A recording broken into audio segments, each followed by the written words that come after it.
Good morning students. अज आपां अपने syllabus दे विच दिते हुए पाठ 4 श्री गुरु अर्जन देव जी बारे पढ़ांगे ते विचार चर्चा करांगे।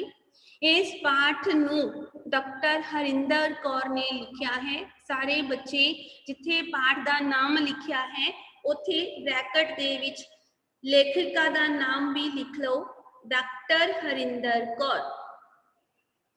डॉक्टर हरिंदर कौर ने पुत्र जी सानू इस पाठ दे विच श्री गुरु अर्जन देव जी दे जन्म, माता पिता, धार्मिक कम, समाजिक कम दे नाल इन्हां दी अदुੱਤੀ शहादत बारे भी जानकारी दिती है, सानू इस तो जानू करवाया है। लैसन शुरू करन तो पहला आपां ने पहला ही डिस्कस कर लिया है कि साडे गुरु साहबान 10 होए हन। उन्हां विचों जिहड़े पहले 4 गुरु साहबान सीगे, श्री गुरु नानक देव जी, गुरु अंगद देव जी, गुरु अमरदास जी, गुरु रामदास जी ते पंचवें गुरु साहबान श्री गुरु अर्जन देव जी, जिन्हां बारे अज असीं पढ़ना है।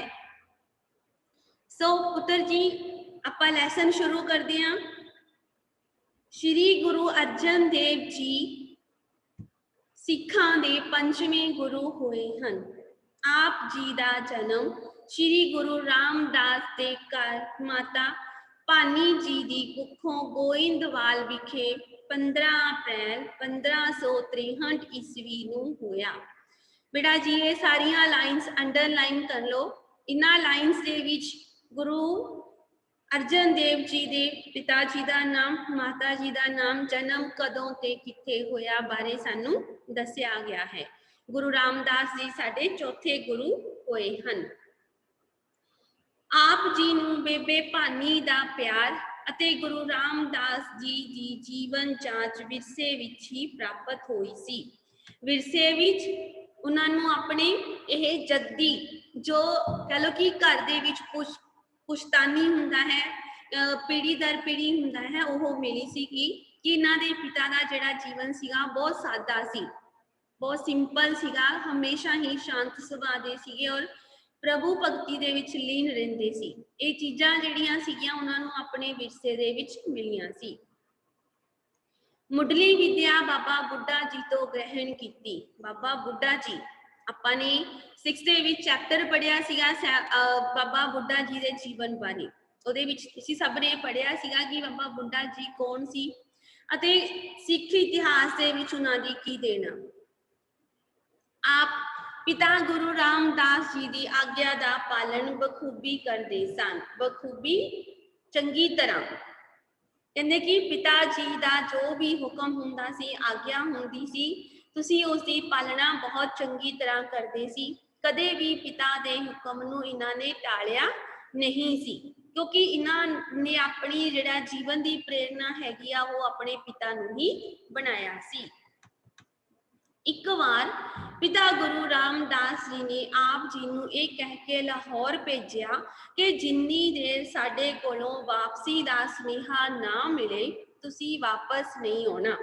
इत्थे एक घटना आ जो तुहाडे नाल मैं सांझी करनी चाहुंदी हां, तुहानूं दसना चाहुंदी हां। गुरु रामदास जी नूं लाहौर दे विच उन्हां दे किसे दोस्त दे पुत्री दे विआह विच जाना सी। किसी काम करके वो उस विआह विच ना जा सके ते उन्होंने अपनी जगह ते गुरु अर्जन देव जी नूं भेज दिता ते नाल ही ये कह दिता कि जिन्नी देर असीं तुहानूं वापस आउण दा सुनेहा नहीं भेजदे तुसीं उन्नी देर उत्थे ही रहना है, वापस नहीं आना। गुरु पिता दे विजोग विच आप वल्लों जो पत्र लिखिया गया शायद यही आप जी ने पहली रचना सी। कहते कि उत्थे काफ़ी लंबा समा गुरु अर्जन देव जी नूं रहना पिया। इन्हां दे पिता जी ने उन्हां नूं वापस आउण दा हुक्म ही ना भेजिया।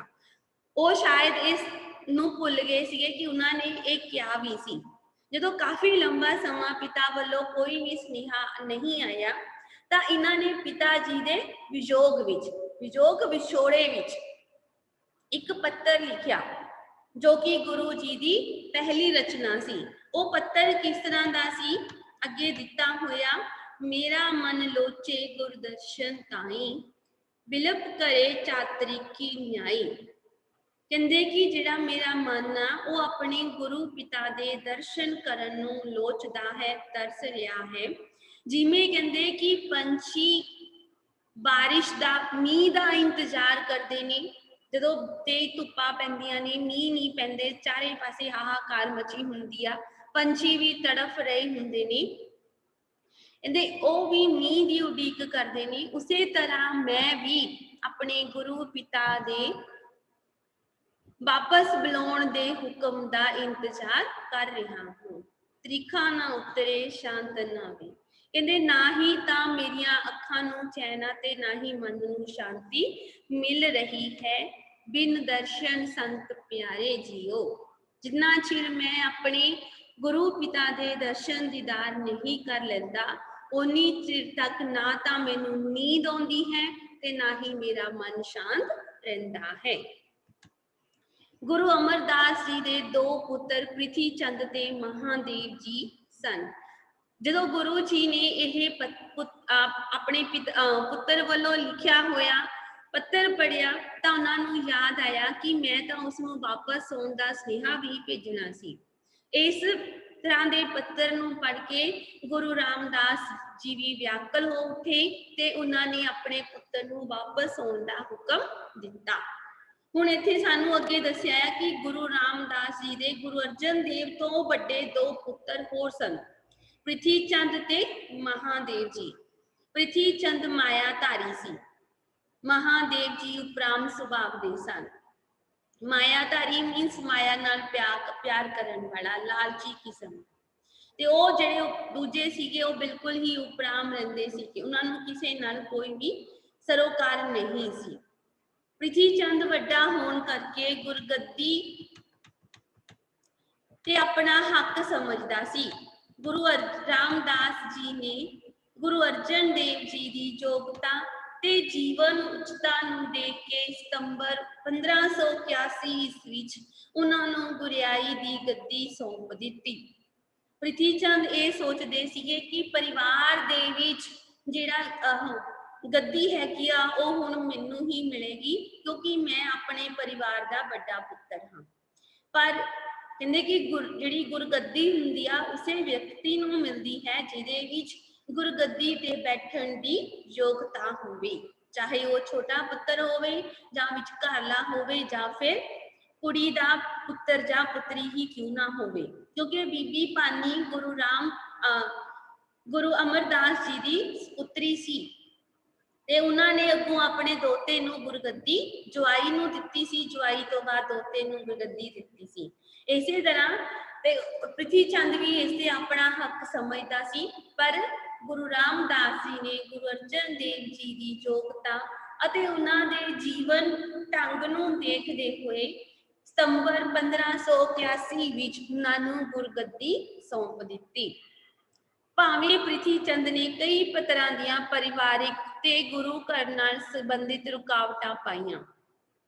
बेटा तुसीं भी हुण इन्ने क सियाणे हो चुके हो, अपने आले दुआले दे विच भी देखदे हो कि जदों घरां दी वंड पैंदी है तां जेकर ज़्यादा किसी होर पुत्र नूं मिल जावे, वड्डे नूं ना मिले जां वड्डे नूं मिल जावे छोटे नूं ना मिले, तां जिसनूं घट मिलिया हुंदा है वो कई तरह के लड़ाई झगड़े पाउंदा है, कई तरह दीयां मुश्किलां खड़ियां करन दी कोशिश करदा है।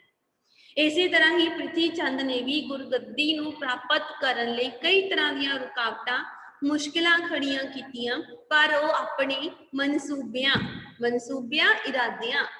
इरादियां विच सफल ना हो सकिया, क्योंकि जिसनूं गुरगद्दी मिलनी सी उसनूं तां मिल चुकी सी। गुरु अर्जन देव जी ने गुरगद्दी ते बैठन उपरंत बहुत सारी रचना की, क्योंकि इन्होंने ये वरदान अपने नाना जी तो बचपन दे विच ही मिल गया सी, दोता बाणी दा बहुता, भी मेरा जिहड़ा दोता होएगा, दोता किहनूं कहंदे आ, धी दे पुत्तर नूं। आपां करदे आ ना बहुते शब्दां दी थां एक शब्द ਉਹਦੇ ਵਿੱਚ ਕਰਦੇ ਆ ਨਾ, ਧੀ ਦਾ ਪੁੱਤਰ ਦੋਤਾ, ਧੀ ਦੀ ਪੁੱਤਰੀ ਦੋਤੀ, ਪਿਤਾ ਪੁੱਤਰ ਦਾ ਪੁੱਤਰ ਪੋਤਾ, ਪਿਤਾ ਪੁੱਤਰ ਦੀ ਪੁੱਤਰੀ ਪੋਤੀ। ਇਸੇ ਤਰ੍ਹਾਂ ਹੀ ਉਹਨਾਂ ਨੇ ਕਹਿ ਦਿੱਤਾ ਸੀਗਾ ਕਿ ਜਿਹੜਾ ਮੇਰਾ ਦੋਤਾ ਹੋਏਗਾ ਉਹਦੇ ਕੋਲ ਬਾਣੀ ਦਾ ਅਥਾਹ ਭੰਡਾਰ ਹੋਏਗਾ। ਔਰ ਇਹ ਦੋਤਾ ਕੌਣ ਸੀ? ਗੁਰੂ ਅਰਜਨ ਦੇਵ ਜੀ। ਸੋ ਇਹਨਾਂ ਨੇ ਗੁਰਗੱਦੀ ਤੇ ਬੈਠਣ ਤੋਂ ਬਾਅਦ ਬਾਣੀ ਰਚਨੀ ਸ਼ੁਰੂ ਕਰ ਦਿੱਤੀ। ਨਾਨਾ ਗੁਰੂ ਅਮਰਦਾਸ ਜੀ ਦਾ ਦਿੱਤਾ ਵਰ ਦੋਹਤਾ ਬਾਣੀ ਕਾ ਬੋਤਾ ਬਿਲਕੁਲ ਸੱਚ ਸਿੱਧ ਹੋਇਆ। ਕਹਿੰਦੇ ਜੋ ਉਸ ਸਮੇਂ ਗੁਰੂ ਅਮਰਦਾਸ ਜੀ ਨੇ ਵਚਨ ਦਿੱਤੇ ਸੀਗੇ ਉਹ ਹੁਣ ਪੂਰੀ ਤਰ੍ਹਾਂ ਹੀ ਸੱਚ ਹੋ ਗਏ ਸਨ। ਸ਼੍ਰੀ ਗੁਰੂ ਗ੍ਰੰਥ ਸਾਹਿਬ ਦੇ ਕੁੱਲ 5894 ਸ਼ਬਦਾਂ ਵਿੱਚੋਂ 2218 ਸ਼ਬਦ ਆਪ ਜੀ ਦੀ ਹੀ ਰਚਨਾ ਹਨ। ਅੰਡਰਲਾਈਨ ਕਰੋ, ਤੁਹਾਡੇ MCQ ਇਸ ਚੈਪਟਰ ਚੋਂ ਬਹੁਤ ਸਾਰੇ ਬਣਨਗੇ। ਪਹਿਲਾ ਤੁਹਾਡਾ ਕੀ ਬਣਦਾ ਆ ਕਿ ਗੁਰੂ ਗ੍ਰੰਥ ਸਾਹਿਬ ਜੀ ਦੇ ਵਿੱਚ ਕਿੰਨੇ ਸ਼ਬਦ ਦਰਜ ਹਨ। ਗੁਰੂ ਅਰਜਨ ਦੇਵ ਜੀ ਨੇ ਕਿੰਨੇ ਸ਼ਬਦ ਰਚੇ ਸੀ? 2 MCQ ਹੋ ਗਏ ਇਹਦੇ ਵਿੱਚੋਂ। ਉਹਨਾਂ ਦੀ ਬਾਣੀ ਦਾ ਪ੍ਰਮੁੱਖ ਵਿਸ਼ਾ ਰੱਬੀ ਪ੍ਰੇਮ, ਪਿਆਰ, ਭਗਤੀ, ਸਿਮਰਨ ਤੇ ਡੂੰਗੀ ਜੀਵਨ ਜਾਂਚ ਵਾਲਾ ਸੀ। ਕਹਿੰਦੇ ਕਿ ਉਹਨਾਂ ਨੇ ਆਪਣੀ ਬਾਣੀ ਦੇ ਵਿੱਚ ਪਰਮਾਤਮਾ ਨਾਲ ਪਿਆਰ, ਭਗਤੀ, ਸਿਮਰਨ ਕਿਵੇਂ ਕਰਨੀ ਆ ਤੇ ਸਾਡਾ ਜਿਹੜਾ ਜੀਵਨ ਜਾਂਚ ਆ ਉਹ ਕਿਹੋ ਜਿਹਾ ਹੋਣਾ ਚਾਹੀਦਾ ਹੈ ਆਦਿ ਵਿਸ਼ਿਆਂ ਨੂੰ ਲਿਆ ਸੀ। ਸੁਖਮਨੀ ਸਾਹਿਬ ਆਪ ਜੀ ਦੀ ਸ਼ਾਹਕਾਰ ਰਚਨਾ ਹੈ। ਸ਼ਾਹਕਾਰ ਜਿਸਦਾ ਕੋਈ ਵੀ ਹੋਰ ਮੇਲ ਨਾ ਹੋਵੇ, ਜਿਹਨੂੰ ਆਪਾਂ ਲਾਜਵਾਬ, ਬੇਮਿਸਾਲ ਕਹਿ ਦਿੰਦੇ ਆ ਰਚਨਾ ਹੈ। ਅੰਡਰਲਾਈਨ ਕਰੋ, ਗੁਰੂ ਅਰਜਨ ਦੇਵ ਜੀ ਦੀ ਸ਼ਾਹਕਾਰ ਰਚਨਾ ਕਿਹੜੀ ਹੈ ਜਾਂ ਸੁਖਮਨੀ ਸਾਹਿਬ ਦਾ ਰਚయిਤਾ ਕੌਣ ਸੀ? MCQ। ਇਸ ਵਿੱਚ ਬਹੁਤ ਸਰਲ ਢੰਗ ਨਾਲ ਨਾਮ, ਸਿਮਰਨ, ਸੰਤ, ਭਗਤ, ਬ੍ਰਹਮ ਗਿਆਨੀ, ਜੀਵਨ ਜੁਗਤ ਆਦਿ ਬਾਰੇ ਆਪਣੇ ਵਿਚਾਰ ਪੇਸ਼ ਕੀਤੇ ਹੋਏ ਹਨ। ਪੁੱਤਰ ਜੀ ਤੁਸੀਂ ਸਾਰੇ ਹੀ ਸੁਖਮਨੀ ਸਾਹਿਬ ਦਾ ਪਾਠ ਸੁਣਦੇ ਹੋ। ਕਈ ਬੱਚੇ ਤਾਂ ਪਾਠ ਕਰਨ ਦੀ ਕੋਸ਼ਿਸ਼ ਵੀ ਕਰਦੇ ਨੇ। ਸੁਖਮਨੀ ਸਾਹਿਬ ਦੇ ਵਿੱਚ ਪਰਮਾਤਮਾ ਦਾ ਸਿਮਰਨ, ਸੰਤ, ਭਗਤ, ਬ੍ਰਹਮ ਗਿਆਨੀ, ਜੀਵਨ ਜੁਗਤ ਆਦਿ ਵਿਸ਼ਿਆਂ ਬਾਰੇ ਵਿਚਾਰ ਪੇਸ਼ ਕੀਤੇ ਗਏ ਹਨ। ਉਸ ਸਮੇਂ ਪ੍ਰਚਲਿਤ ਸੰਤ ਭਾਸ਼ਾ, ਬ੍ਰਿਜ ਭਾਸ਼ਾ, ਰੇਖਤਾ, ਹਿੰਦੁਸਤਾਨੀ, ਗਾਥਾ, ਸਹਿਸਕ੍ਰਿਤੀ, ਪੰਜਾਬੀ ਤੇ ਲਹਿੰਦੀ ਸਭ ਵੰਨਗੀਆਂ ਦੀਆਂ ਭਾਸ਼ਾਵਾਂ ਵਿੱਚ ਆਪ ਦੀ ਰਚਨਾ ਮਿਲਦੀ ਹੈ। ਹੁਣ ਜੋ ਉਸ ਸਮੇਂ ਪ੍ਰਚਲਿਤ ਭਾਸ਼ਾਵਾਂ ਸੀ, ਜਿਵੇਂ ਹੁਣ ਆਪਾਂ ਕਹਿ ਦਿੰਦੇ ਆ ਹਿੰਦੀ ਆ, ਪੰਜਾਬੀ ਆ, ਉਰਦੂ ਆ, ਸੰਸਕ੍ਰਿਤ ਆ, ਅਰਬੀ, ਫਾਰਸੀ ਆ, ਇੰਗਲਿਸ਼ ਆ, ਫ੍ਰੈਂਚ ਆ, ਬੋਲਦੇ ਆ ਨਾ ਆਪਾਂ, ਇਹ ਲੈਂਗੁਏਜ ਹੈਗੀਆਂ ਨੇ, ਇਹ ਆਪਣੀਆਂ ਕੀ ਆ ਅੱਜ ਕੱਲ ਦੇ ਸਮੇਂ ਦੀਆਂ। ਪਰ ਉਸ ਸਮੇਂ ਕਿਹੜੀਆਂ ਭਾਸ਼ਾਵਾਂ ਸੀਗੀਆਂ? ਇੱਕ ਤਾਂ ਆਪਣੀ ਗੁਰਮੁਖੀ ਹੁੰਦੀ ਸੀ, ਬ੍ਰਿਜ ਭਾਸ਼ਾ ਹੁੰਦੀ ਸੀ, ਹਿੰਦੁਸਤਾਨੀ, ਗਾਥਾ, ਸੰਸਕ੍ਰਿਤੀ, ਪੰਜਾਬੀ ਤੇ ਲਹਿੰਦੀ। ਭਾਵ ਜਿੰਨੀਆਂ ਵੀ ਉਸ ਸਮੇਂ ਪ੍ਰਚਲਿਤ ਭਾਸ਼ਾਵਾਂ ਸੀਗੀਆਂ ਉਹਨਾਂ ਵਿੱਚ ਗੁਰੂ ਜੀ ਨੇ ਬਾਣੀ ਰਚੀ। ਆਪ ਨੇ 30 ਰਾਗਾਂ ਵਿੱਚ ਬਾਣੀ ਰਚੀ। ਮਿਊਜ਼ਿਕ ਵਾਲੇ ਬੱਚਿਆਂ ਨੂੰ ਪਤਾ ਆ, ਤੁਹਾਨੂੰ ਦੱਸਿਆ ਵੀ ਜਾਂਦਾ ਹੈ ਕਿ ਸੰਗੀਤ ਦੇ ਵਿੱਚ ਕਿੰਨੇ ਰਾਗ ਨੇ। ਉਹਨਾਂ ਦੇ ਵਿੱਚੋਂ ਗੁਰੂ ਅਰਜਨ ਦੇਵ ਜੀ ਨੇ 30 ਰਾਗਾਂ ਵਿੱਚ ਬਾਣੀ ਰਚੀ। ਅੰਡਰਲਾਈਨ ਕਰ ਲਓ। MCQ ਤੁਹਾਡਾ ਹੋਰ ਇੱਕ ਦੇ ਵਿੱਚ ਹੈ, ਆਪ ਸੰਗੀਤ ਤੇ ਰਾਗਾਂ ਦੀ ਪੂਰੀ ਮੁਹਾਰਤ ਰੱਖਦੇ ਸਨ। ਕਹਿੰਦੇ ਕਿ ਗੁਰੂ ਜੀ ਨੂੰ ਸੰਗੀਤ ਤੇ ਰਾਗਾਂ ਬਾਰੇ ਪੂਰੀ ਜਾਣਕਾਰੀ ਸੀ। ਸਰੰਦਾ ਉਹਨਾਂ ਦਾ ਮਨਪਸੰਦ ਸਾਜ਼ ਸੀ। ਉਸ ਸਮੇਂ ਜੋ ਸਰੰਦਾ ਸਾਜ਼ ਹੁੰਦਾ ਸੀ ਉਹ ਇਹਨਾਂ ਦਾ ਮਨਪਸੰਦ ਸਾਜ਼ ਸੀ। ਸ਼੍ਰੀ ਗੁਰੂ ਗ੍ਰੰਥ ਸਾਹਿਬ ਜੀ ਦੀ ਸਥਾਪਨਾ, ਸੰਪਾਦਨਾ ਗੁਰੂ ਅਰਜਨ ਦੇਵ ਜੀ ਦਾ ਵਡਮੁੱਲਾ ਕਾਰਜ ਸੀ। ਹੁਣ ਦੇਖੋ ਬਾਣੀ ਦੇ ਖੇਤਰ ਵਿੱਚ, ਬਾਣੀ ਰਚਨਾ ਦੇ ਖੇਤਰ ਵਿੱਚ, ਧਰਮ ਦੇ ਖੇਤਰ ਵਿੱਚ ਇਹਨਾਂ ਨੇ ਕਿੰਨਾ ਵਡਮੁੱਲਾ ਯੋਗਦਾਨ ਪਾਇਆ ਕਿ ਜਿੰਨੇ ਸਭ ਤੋਂ ਪਹਿਲਾਂ ਤਾਂ ਇਹਨਾਂ ਨੇ ਸਭ ਤੋਂ ਜ਼ਿਆਦਾ ਸ਼ਬਦ ਜਿਹੜੇ ਆ ਉਹ ਗੁਰੂ ਗ੍ਰੰਥ ਸਾਹਿਬ ਦੇ ਵਿੱਚ ਰਚੇ। ਦੂਸਰਾ ਇਹਨਾਂ ਨੇ ਸੁਖਮਨੀ ਸਾਹਿਬ ਦੀ ਰਚਨਾ ਕੀਤੀ। ਤੀਸਰਾ ਇਹਨਾਂ ਨੇ ਭਾਈ ਗੁਰਦਾਸ ਦੀ ਸਹਾਇਤਾ ਨਾਲ ਸ਼੍ਰੀ ਗੁਰੂ ਗ੍ਰੰਥ ਸਾਹਿਬ ਜੀ ਦੀ ਸੰਪਾਦਨਾ ਵੀ ਕਰ ਪਾਈ। ਇੱਕ ਮਹਾਨ ਕੰਮ ਆ ਇਹਨਾਂ ਦਾ, ਅੰਡਰਲਾਈਨ ਕਰ ਲਓ। ਆਪ ਨੇ ਪਹਿਲੇ ਗੁਰੂਆਂ ਤੋਂ ਇਲਾਵਾ ਸੰਤਾਂ ਭਗਤਾਂ ਦੀ ਰਚਨਾ ਨੂੰ ਇਕੱਤਰ ਕਰਕੇ ਉਹਨਾਂ ਨੂੰ ਰਾਗਾਂ ਅਨੁਸਾਰ ਸੰਭਾਲਿਆ पुत्र जी श्री गुरु ग्रंथ साहिब की संपादना करनी कोई सौखा काम नहीं सी, क्योंकि गुरु नानक देव जी तो पहला भी बहुत सारे पीर फकीर भगत संत लोग हुए सन जिन्हों ने बाणी रची सी, जिन्हों ने अपने विचार लोकां नूं दस्से सी। उन्हां सब नूं इकट्ठा करना फिर उन्होंने सोच के लिखना ये बहुत औखा काम सी जो गुरु अर्जन देव जी ने करवाया। सो वो संत किहड़े किहड़े सीगे? भगत कबीर जी, फरीद जी, फिर बहुत सारे ही भट्ट सीगे, कई होर भगतां दीयां बाणियां जिहड़ियां सीगियां ओह गुरु ग्रंथ साहिब दे विच दर्ज करवाइयां। उस तो इलावा जिहड़े पहले 4 गुरु साहिबान होए ने उन्हां दी बाणी लब्भी उहनूं सही रूप दे विच करके गुरु ग्रंथ साहिब दे विच संकलित करवाया। ਇਹ ਵੱਡ ਆਕਾਰੀ ਧਰਮ ਗ੍ਰੰਥ ਮਨੁੱਖੀ ਏਕਤਾ ਤੇ ਸਰਬ ਸਾਂਝੀਵਾਲਤਾ ਦਾ ਪ੍ਰਤੀਕ ਹੈ। ਵੱਡ ਆਕਾਰੀ ਜਿਸ ਦਾ ਆਕਾਰ ਬਹੁਤ ਵੱਡਾ ਹੈ, ਵੱਡ ਆਕਾਰੀ ਜੋ ਆਕਾਰ ਦੇ ਵਿੱਚ ਵੱਡਾ ਹੋਵੇ। ਧਾਰਮਿਕ ਗ੍ਰੰਥ ਸਾਡਾ ਜਿਹੜਾ ਧਾਰਮਿਕ ਗ੍ਰੰਥ ਹੈ ਇਹ ਮਨੁੱਖੀ ਏਕਤਾ, ਸਾਰੇ ਹੀ ਮਨੁੱਖਾਂ ਨੂੰ ਏਕਤਾ ਤੇ ਸਾਂਝੀਵਾਲਤਾ ਦਾ विचार देने वाला दा प्रतीक है। हुण देखो ये मनुखी एकता दा किवें आ, क्योंकि इहदे विच केवल 4 गुरु साहिबानां दी बाणी नहीं जां सिर्फ श्री गुरु अर्जन देव जी की बाणी नहीं, सगों इस तो इलावा कई सूफी संतां फकीरां भगतां दी बाणी भी दर्ज आ, जिसनूं इस दे विच दर्ज करदियां होया जात पात धर्म रंग नस्ल रूप का बिल्कुल भी कोई भेदभाव नहीं किया गया सी। बिना किसी भाव तो बिना किसी भेदभाव तो उन्होंने जिहड़ियां रचनावां सीगियां वो श्री गुरु ग्रंथ साहिब दे विच संकलित कीतियां गईयां सन। इसे करके कहंदे ये सारियां नूं एकता दा ते सांझीवालता दा संदेश दिंदा है। बाबा फरीद पंजाब तो, कबीर ते रामानंद यूपी तो, बैणी बिहार। हुण देखो कित्थों कित्थों जिहड़ी बाणी हैगी आ और किस किस दी सीगी ये ले गई आ। कहंदे कि इस दे विच बाबा फरीद जो कि पंजाब नूं तो सन उन्हां दी बाणी लिखी गई।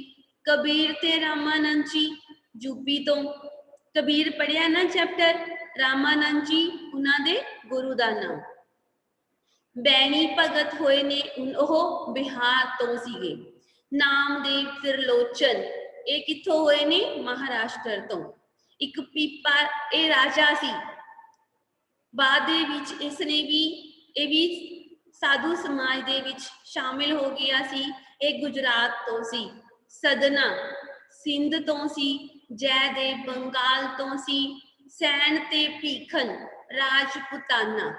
मतलब कि इन्होंने केवल पंजाब के गुरुआं की बाणी नहीं सगों पूरे भारत दे विच जिथे भी कोई चंगे साधु संत होए ने उन्हां दीयां रचनावां नूं भी इस दे विच शामिल किया।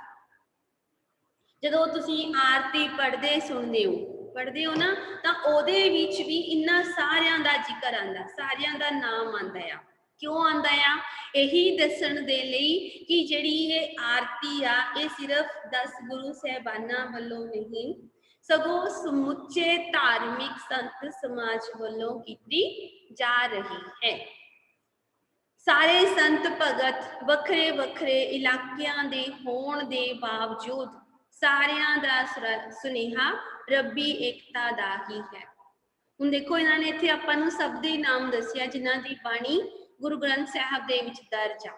क्यों दर्ज की गई? कि वह भी गुरु नानक देव जी की तरह ही कि जदों परमात्मा का सुनेहा दिंदे सी जां आम जनता नूं परमात्मा नाल जोड़दे सी तां यही कहंदे सी कि परमात्मा एक है। असीं उस अकाल पुरख की संतान हाँ जिसने कि सारी दुनिया नूं बनाया पर वह एक ही है। असीं उसनूं अलग अलग नाम दिते ने, कोई सिख गुरु साहबान मनदा आ, कोई भगवान मनदा आ, कोई अल्लाह कहंदा आ, कोई अकाल पुरख कहंदा आ, ठीक है, कोई गॉड कहंदा हैगा, जीसस कहंदा आ। बट है तो एक ना, नाम ही असी उन्होंने वखरे वखरे दिते हैं। जदों बेटा जी किसी भी बच्चे का जन्म हुंदा आ, उदों ये नहीं कहा चाहता कि ये हिंदू आ, मुसलमान आ, सिख आ, ईसाई आ।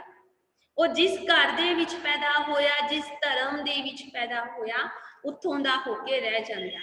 पर परमात्मा ने तां उन्होंने बिना किसी धर्म तो, बिना किसी नाम तो इस धरती ते भेजा सी, क्योंकि ओदी नज़र दे विच सारे एक समान हैं।